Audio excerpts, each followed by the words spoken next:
رمضان کے دوران مساجد میں افطار پر پابندی عائد۔ سعودی وزارت برائے امور اسلامی نے رمضان المبارک کے دوران مساجد میں افطار کرنے پر پابندی عائد کر دی۔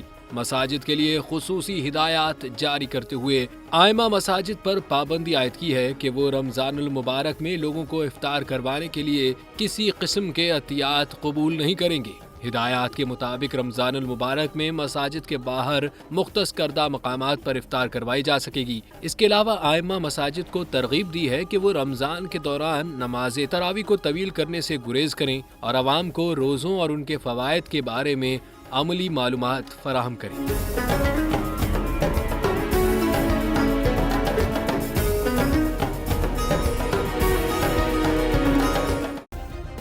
سبسکرائب کریں اور بیل دبائیں تاکہ کوئی خبر رہ نہ جائے۔